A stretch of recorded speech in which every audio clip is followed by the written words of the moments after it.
Anne of Green Gables. By Lucy Maud Montgomery. Chapter 5. Anne's History. "Do you know," said Anne confidentially, "I've made up my mind to enjoy this drive.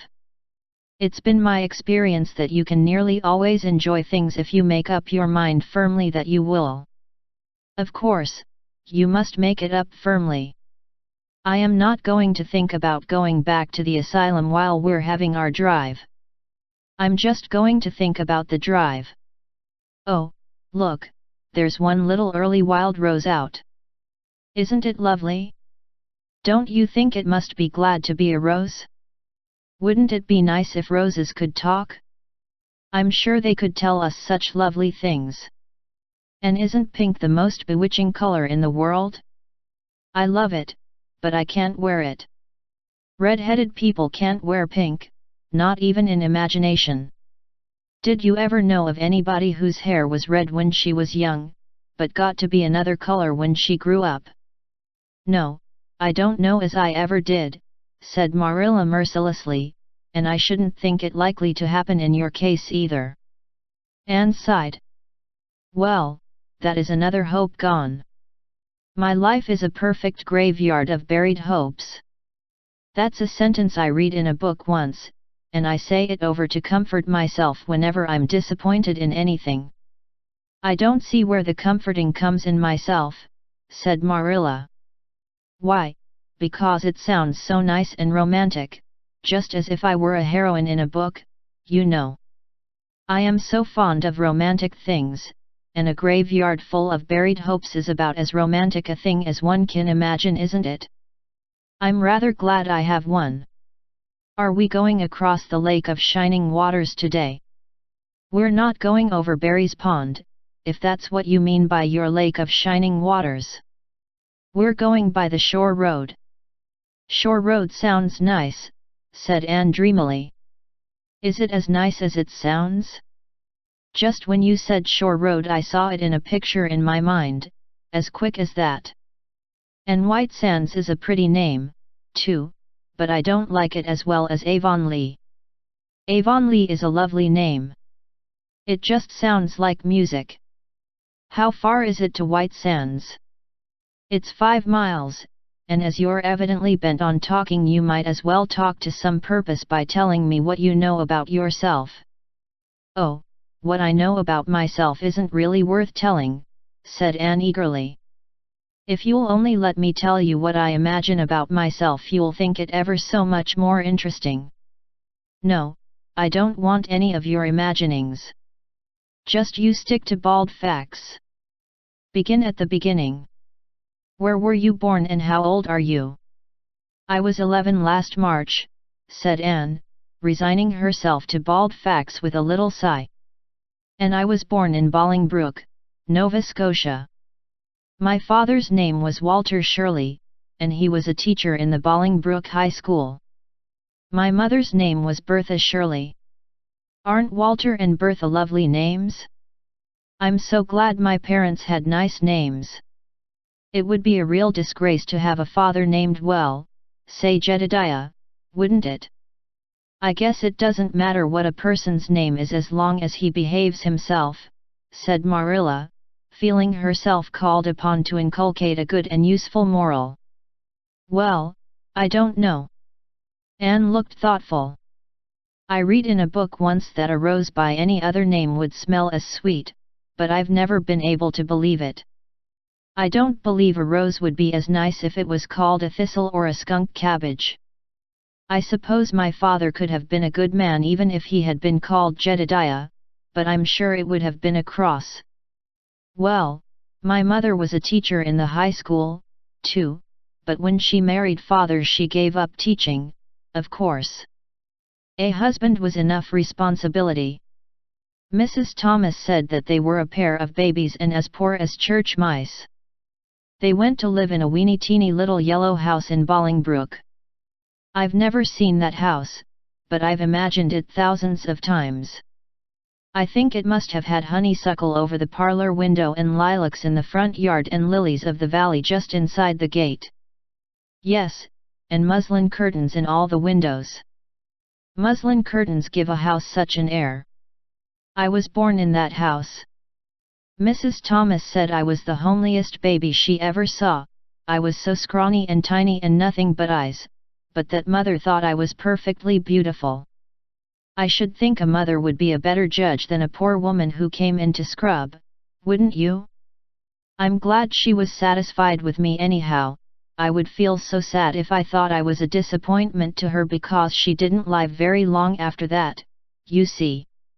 She died of fever when I was just 3 months old. I do wish she'd lived long enough for me to remember calling her mother. I think it would be so sweet to say mother, don't you? And father died 4 days afterwards from fever too. That left me an orphan and folks were at their wits' end, so Mrs. Thomas said, what to do with me. You see, nobody wanted me even then. It seems to be my fate. Father and mother had both come from places far away and it was well known they hadn't any relatives living. Finally Mrs. Thomas said she'd take me, though she was poor and had a drunken husband. She brought me up by hand. Do you know if there is anything in being brought up by hand that ought to make people who are brought up that way better than other people? Because whenever I was naughty Mrs. Thomas would ask me how I could be such a bad girl when she had brought me up by hand reproachful like. Mr. and Mrs. Thomas moved away from Bolingbroke to Marysville, and I lived with them until I was 8 years old. I helped look after the Thomas children. There were 4 of them younger than me and I can tell you they took a lot of looking after. Then Mr. Thomas was killed falling under a train and his mother offered to take Mrs. Thomas and the children, but she didn't want me. Mrs. Thomas was at her wits' end, so she said, what to do with me. Then Mrs. Hammond from up the river came down and said she'd take me, seeing I was handy with children, and I went up the river to live with her in a little clearing among the stumps. It was a very lonesome place. I'm sure I could never have lived there if I hadn't had an imagination. Mr. Hammond worked a little sawmill up there, and Mrs. Hammond had 8 children. She had twins 3 times.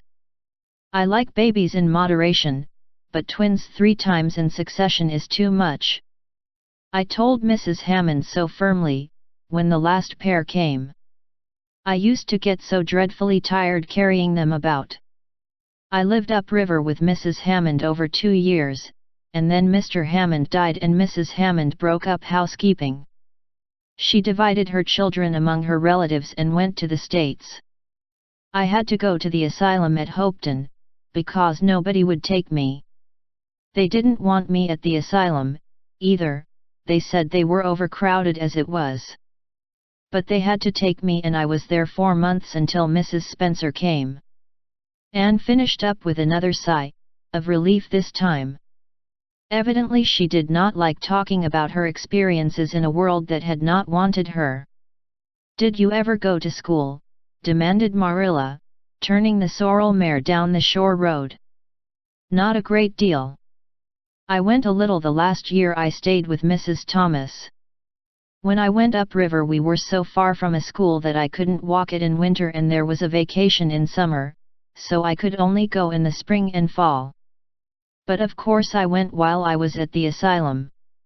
I can read pretty well and I know ever so many pieces of poetry off by heart. The Battle of Hohenlinden and Edinburgh after Flodden, and Bingen of the Rhine, and most of The Lady of the Lake and most of the Seasons by James Thomson. Don't you just love poetry that gives you a crinkly feeling up and down your back? There is a piece in the 5th Reader, The Downfall of Poland, that is just full of thrills. Of course, I wasn't in the 5th Reader, I was only in the 4th, but the big girls used to lend me theirs to read. Were those women Mrs. Thomas and Mrs. Hammond good to you? Asked Marilla, looking at Anne out of the corner of her eye. Oh, faltered Anne. Her sensitive little face suddenly flushed scarlet and embarrassment sat on her brow. Oh, they meant to be, I know they meant to be just as good and kind as possible.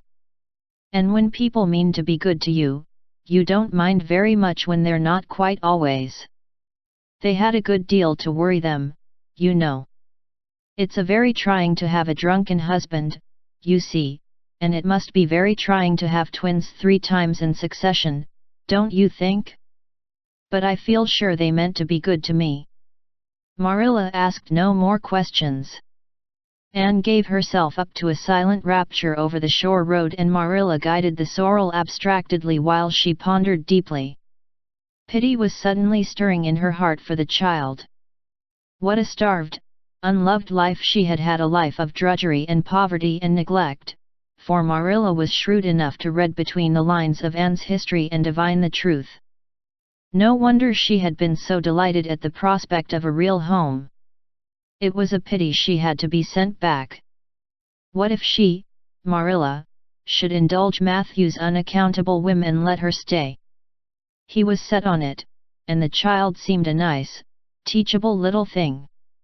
She's got too much to say, thought Marilla, but she might be trained out of that. And there's nothing rude or slangy in what she does say. She's ladylike. It's likely her people were nice folks. The shore road was woodsy and wild and lonesome. On the right hand, scrub firs, their spirits quite unbroken by long years of tussle with the Gulf winds, grew thickly. On the left were the steep red sandstone cliffs, so near the track in places that a mare of less steadiness than the sorrel might have tried the nerves of the people behind her. Down at the base of the cliffs were heaps of surf-worn rocks or little sandy coves inlaid with pebbles as with ocean jewels. Beyond lay the sea, shimmering and blue, and over it soared the gulls, their pinions flashing silvery in the sunlight. "Isn't the sea wonderful?" said Anne, rousing from a long, wide-eyed silence.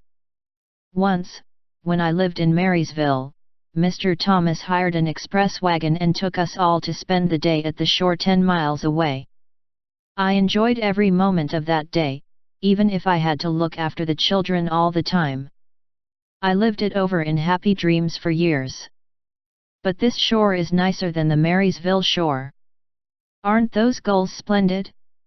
Would you like to be a gull?" "I think I would, that is, if I couldn't be a human girl. Don't you think it would be nice to wake up at sunrise and swoop down over the water and away out over that lovely blue all day, and then at night to fly back to one's nest? Oh, I can just imagine myself doing it. What big house is that just ahead, please?" "That's the White Sands Hotel. Mr. Kirk runs it, but the season hasn't begun yet. There are heaps of Americans come there for the summer. They think this shore is just about right." "I was afraid it might be Mrs. Spencer's place," said Anne mournfully. "I don't want to get there. Somehow, it will seem like the end of everything."